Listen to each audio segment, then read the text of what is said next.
How to fix FC Mobile sound problem easy and quick. Welcome guys, we will learn how to solve and fix this issue. Let's do it. Open the settings of your phone first. Click right now guys on your apps option and search for FC Mobile and click.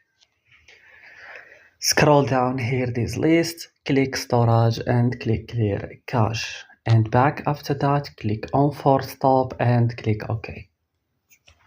Go to Play Store or App Store, update FC Mobile and restart guys your device, and that's all. Don't forget to like and subscribe and bye.